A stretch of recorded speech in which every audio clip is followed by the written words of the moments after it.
Hello, friends. Ben Ochart here. Thank you so much for tuning in.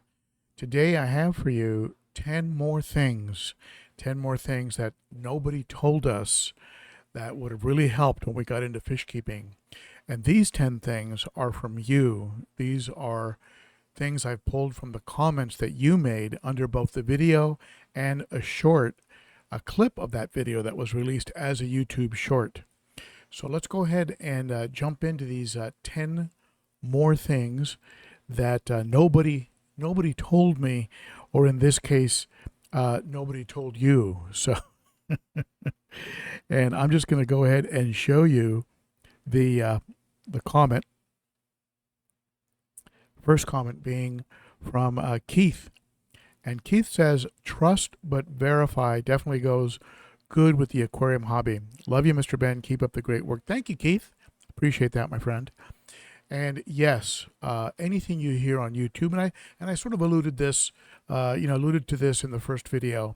Everything you hear from friends, whether it's at the local club or from somebody on YouTube, it's always on us to verify, and it's ultimately our responsibility to ensure that the information is accurate and correct. And if some outcome occurs, a bad outcome, because we failed to do so, we really have no one else to blame but ourselves. So yes, that's kind of a rule to live by, isn't it? Trust but verify. You don't want to become a skeptic. You don't want to become someone who just looks at everybody as a liar. But definitely verify. Now we have a comment here from Tim Adams. Always test your tap. I learned I have 17 parts per million nitrate, which has caused issues. The relationships I've made just from my local fish store has been awesome. So this is hitting on 2 points, and the first one was not discussed in the first video, but it is definitely a good one. You want to check your tap. You want to, from time to time, go ahead and pour some water in a glass and run some test strips, or go ahead and fill up some test tubes if you have a master kit, and go ahead and test it, and you'll be surprised sometimes. My tap here in Nashville tends to be pretty clean, I mean, zero nitrates really, and almost zero ammonia, and which is kind of surprising, and chloramine, almost zero chloramine. So it's a pretty pretty clean water, all things considered. But of course, those test strips don't test for everything. I mean, there might be some metals in there. There might be other things that I'm not seeing. But for the most part, my tap tests okay. But if you're getting a high amount of nitrate out of your tap, and you're doing very small water changes, it's going to be really hard to bring those nitrates down if that is your objective, and just something to keep in mind. Now this has to do with shortcuts, and I found this comment here from Boja23, pretty interesting, and it has to do with skipping, or in my mind, like taking shortcuts, or and this could certainly apply to me. This comment, I mean, my tap is pretty clean. So could I just go ahead and go right from tap to tank and not even bother with conditioning the water? Probably. Certainly the bigger tanks, the 300, the 210, the 90 would be more forgiving. As you start to go into, the 55 gallons and lower, those are going to be less forgiving and have a bigger impact to the fish, just because of the ratio of water that's being replaced. Certainly smaller water changes will be more forgiving. But, in this case, he learned the hard way that he really shouldn't have just gone ahead and added water without the proven step of conditioning, and it ended up costing him some fish because he assumed things would be okay. And he also makes a very good point about not skimping on heaters. And I can add to that a good investment would be a controller. You know I'm big on controllers, and adding a controller that will shut the power off to your heater when the target temperature is met in your aquarium will prevent the majority of heater catastrophes that usually involve overheating and ultimately cooking your fish. So thank you for that comment, Boja23. The next one here is, I call it the pass it forward comment. I'm learning to forgive myself and others in the hobby. No one can really tell you that. You have to experience it. For instance, if you lose some fish from what you consider a mistake, quarantine, heating, water conditioning, compatibility, and so on, maybe look to see if you can benefit the hobby a bit. Sometimes I describe options to a beginner, or keep a relatively easy care but rare fish, uncommon live bears, or maybe take a health break and return to us. So yeah, I think Liz-G3S definitely don't be so hard. And I even have a video a while back on this about beating ourselves up. You know, we tend to really beat ourselves up. And I think the learning curve in keeping fish never ends. It just never ends. And so, you know, always be learning, and always realize that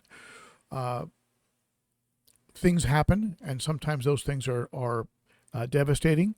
I'm going to be talking about that actually in a video later on this week. Something that I was reluctant to share, but I'm going to share with you. So definitely see those moments as learning, as takeaways. What did I learn? And maybe if you're up to it, which sometimes takes a little bit of courage and guts, and can be unpleasant, but if you're up to it, share the experience with others and perhaps save them the grief because of what you've gone through. And that's sort of what I think YouTube is all about, really. So pass it forward. Here's another one that is very common, and it's called MTS. I call this the MTS quote, and this is from Daxaqua. This list was great, and after being in the hobby for 30 years, I can honestly say I'm still learning. One thing I wish someone had told me was that when you hit your stride and really start to learn and enjoy this hobby, it'll just make you want to have more tanks. Started with a 20-gallon, and that lasts for about 3 months before I wanted to expand. And yeah, very true. And this leads to that comment I talked about getting to a point where you actually make it so that it's not fun for you because there's so much maintenance to do.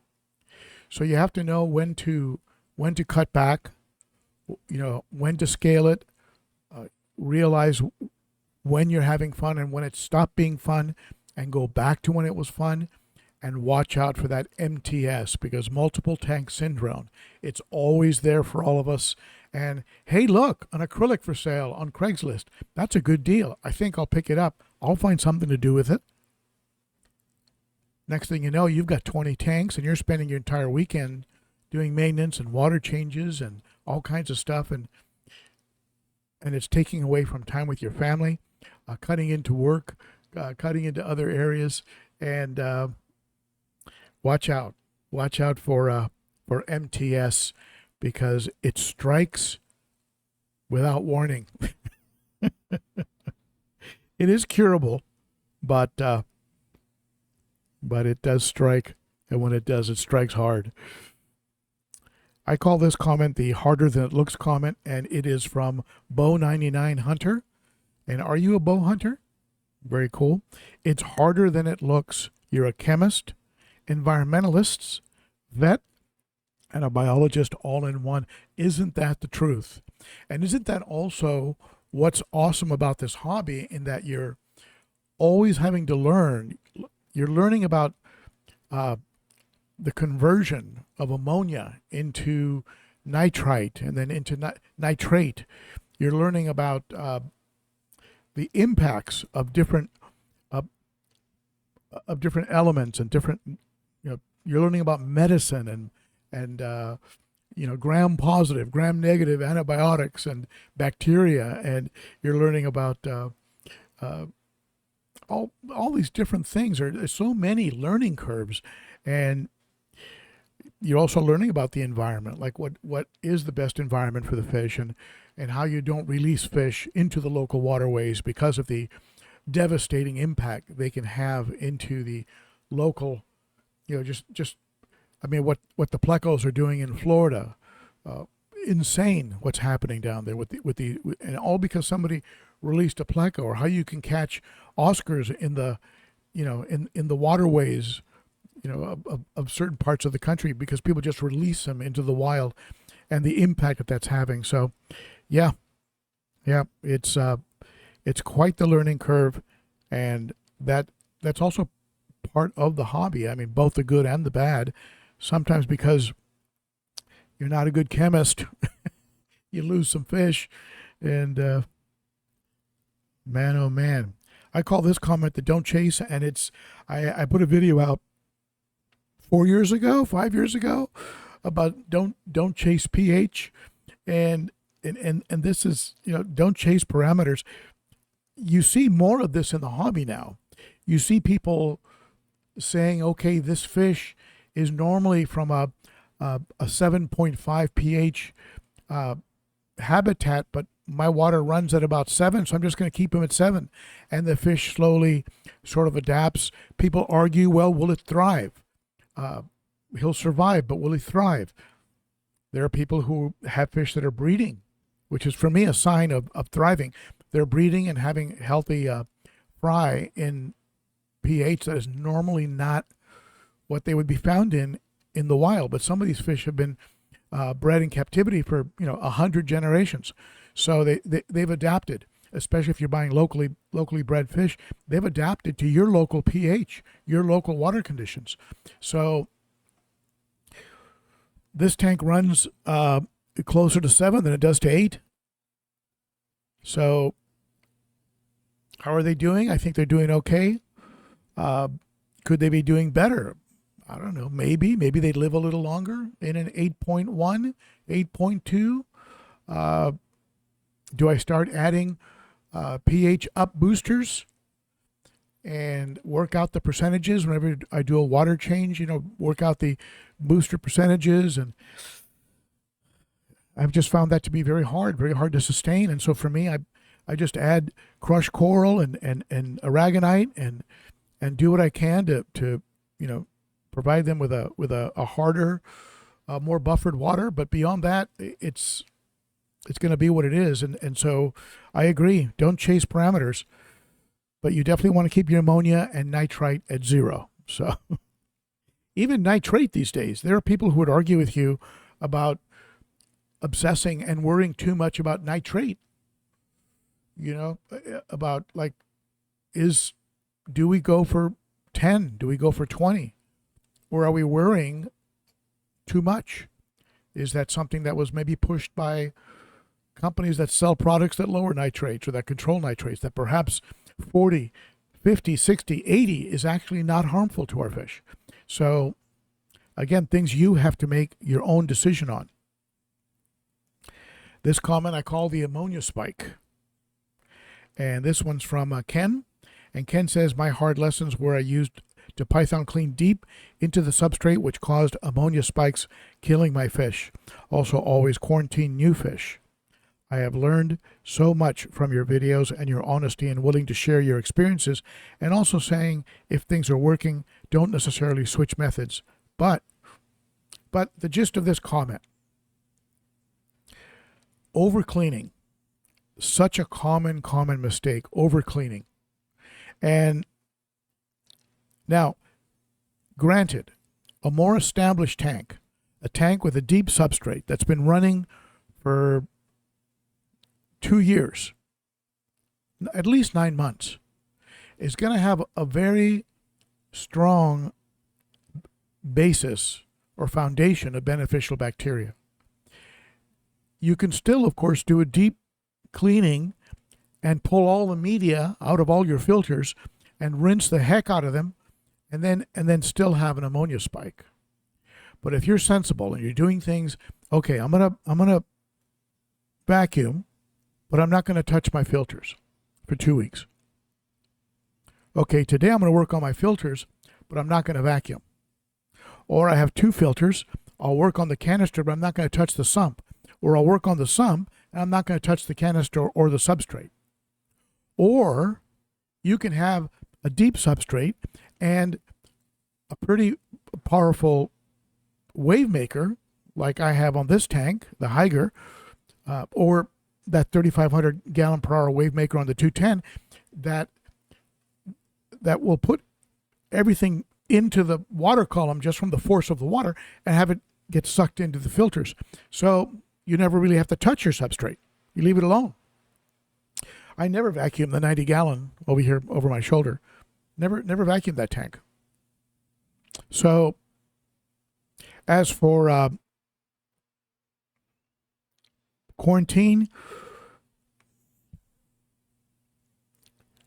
what more can I say about quarantine than the kind of episodes I've been through personally and shared with you, where by either overlapping quarantine in the same tank or not quarantined long enough, I've gotten myself into a real jam and ultimately lost fish.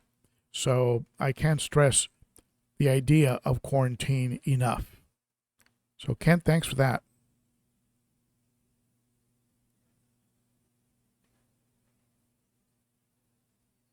Our next comment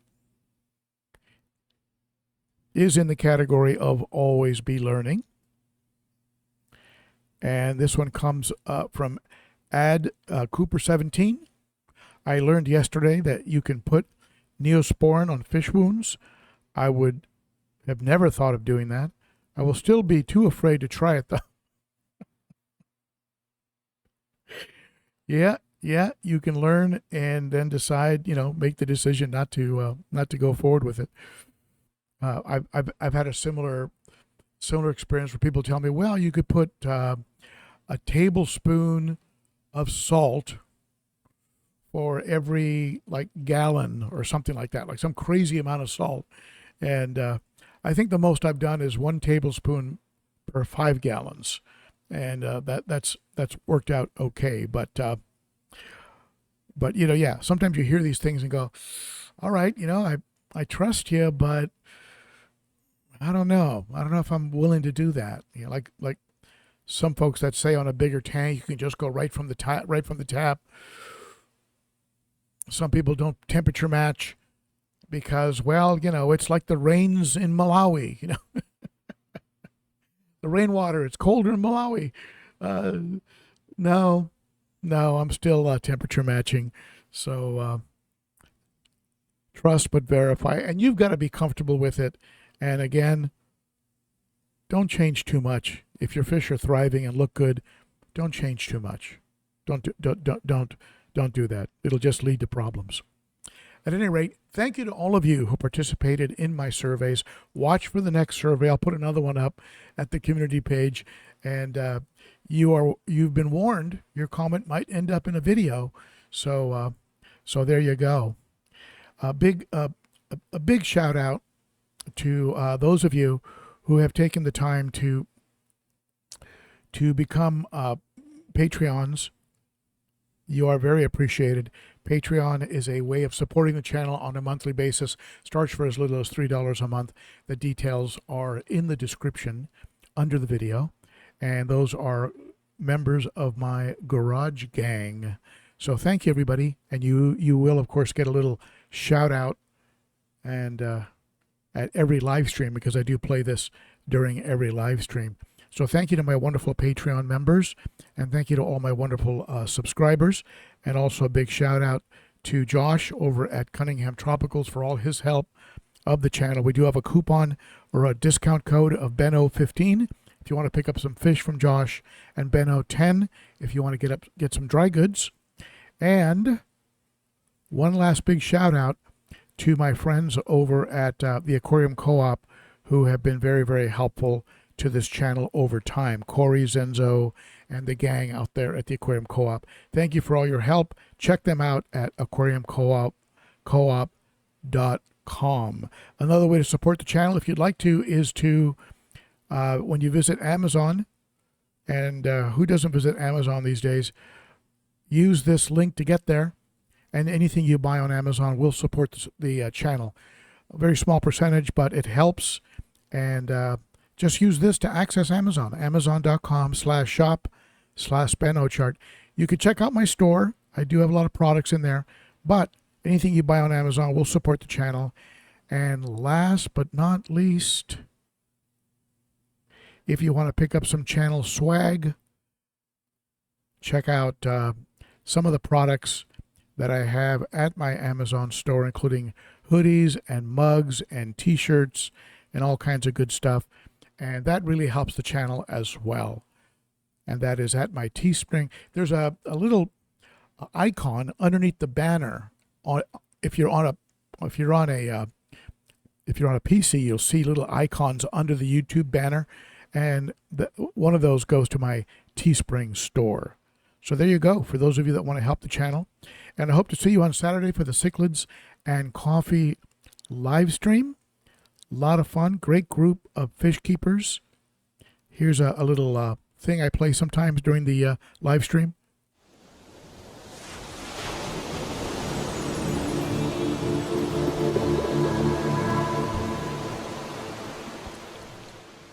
Cichlids and Coffee live stream every Saturday at 11 a.m. That's Central Time. There isn't one this coming weekend, the weekend of January 25th, 2025. That is my birthday weekend. I have people flying in. We're having some fun. But the following weekend, we'll be picking it up at 11 a.m. Central. That's 9 Pacific, noon Eastern, the Cichlids and Coffee live stream. All right?